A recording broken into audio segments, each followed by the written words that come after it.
Hello everyone, welcome back. Firstly, an apology, I didn't get a video up last night as I normally do on a Sunday night. Started pretty early on the car and worked on it all day and into last night, and a few other commitments here and there. I just simply ran out of time. So I'll go through now what we've achieved over the last week and a few other things that we found as well. So you may recall in the video last week, I made up a template and drilled all these holes and just dummy fitted the fuel filler points up. I've had all them back out again over the weekend and I've rebuilt these, so pulled them apart, cleaned them, new O-rings and seals. So yeah, they all snap shut really well now and they're all good to go. Bolted them all in permanently, put some spacers in so it doesn't pull the quarter panel in. So a lot of fiddling around, but that's all done, which is really cool. And that's on both sides of the car. You may see, or you'll see there, I got some 2.5 inch fuel filler hose.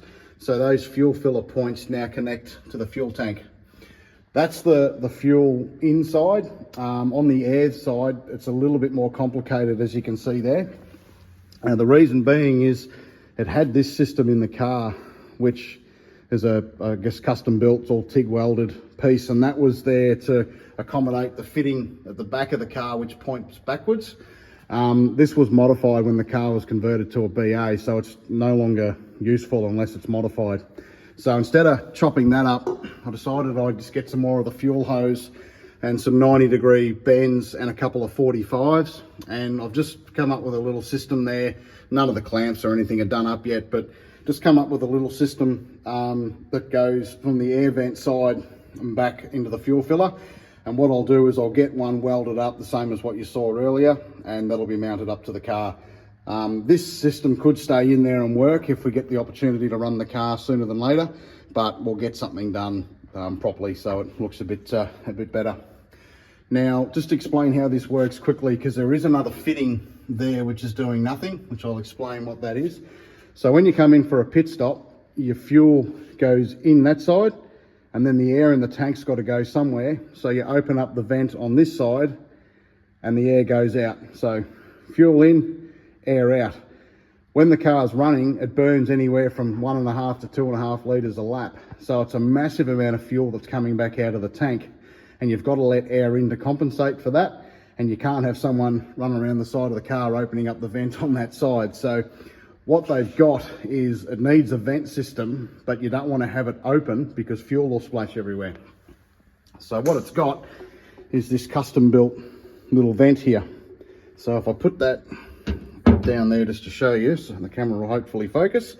So how it works is as the fuel level drops, there's a vacuum that's created inside the tank, and it draws air through this outlet, back up through this little ball valve in here, goes to the canister, and then that fitting there goes back to your fuel tank. So it effectively sits like that, and there's a bit of fuel hose that join the two together, and then that side there goes through the boot floor and lets the air in and draws air from underneath the car. So as it creates the vacuum, it sucks this valve open, which then lets the air in the tank to compensate for the fuel coming out. And it also eliminates the risk of fuel sloshing around and leaking inside the boot. So I've got to fit all that up yet. It was connected to the rear parcel shelf when it was a BA. Obviously that's all gone now, it's all AU. So there'll be a few brackets made up and bits and pieces to accommodate that. So as far as the boot goes, once that's done, it's pretty well all usable. Obviously we'll need to get this, the driver's side filler point sorted out, but as far as being usable to drop it on a track, we're not too far away at all as far as the boot's concerned. So we're back over at the bench. I was hoping to have this done over the weekend, but I ran out of time. We've got to give the steering rack a little bit of attention. So you'll see here, we've got to replace the boots. They're all split, got a bit sad over time, the same on the other side. So this all needs to be completely pulled apart and cleaned. We'll degrease it and give it a really good birthday. So once that's done, we've got the cross member and everything that it attaches to already back in the car. So that's the next job, and then we can put that back in, reconnect the steering, and then that's another step done. Now, there is a very, very good chance that we'll see the engine back this week, and that'll determine where we go next as far as what the next jobs are. Now, you may recall in an earlier video, I showed the pedal box and the difference between this car and a lot of the later V8 supercars and how it all works.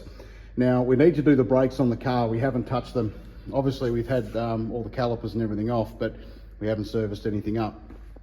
Now, in an earlier video, I'll scoot around here to show you. This car has what they call the hanging pedal box. So the throttle pedal's out of it at the moment, but you can see the clutch pedal and the brake pedal, and they mount from the top and they mount up under the firewall, up under the dash, like a normal road car. So that means that your master cylinders and everything are in the engine bay. Very similar to a normal road car. So you'll see in there, clutch master cylinder and brake cylinders and everything are all there. Why the engine's not in the car, it's a lot easier to get to. We'll pull all that out, we'll service everything up, replace them if need be. We have got some spares and get all that done. So that'll all happen before the engine's ready. So if there's a chance we'll get it back this week, we're going to hit that a few nights after work, get it done so it doesn't delay anything any further. Now, if we come for a bit of a walk here over to FTR3, just to show you the difference in the brakes. So this car's got what the cars run more commonly today in a floor mounted pedal box. So you can see there, the master cylinders are on the floor. The pivot points for the pedals are on the floor. So it's a lot easier to work on. So there's nothing in the engine bay as far as master cylinders and pivot points and stuff like that. It's all there, a lot easier to work on. So that's a fair chunk of the reason why they've gone to this design today and stuck with it. So I'll shoot some more content on this car in the near future. We're putting all our efforts into the Super Cheap Auto Falcon at the moment. Really got a good opportunity to run the car sooner than later. So we're doing everything we can to get the car done. Once the engine's in, obviously exhaust will be next. We'll make the big call, what tips we run. All we know is they'll be dual exit, so it'll be one left, one right. We just got to work out what tips we run. We've got some brake ducts there, which you'll see. They've got to be all trimmed up and fitted up to the car. So there's a lot going on and a lot to do, not a lot of time to do it. And yeah, we'll push on. So thanks again, everyone, for your support and feedback. If you've got any questions, let us know. We'll push on here and have more for you shortly. So thanks again.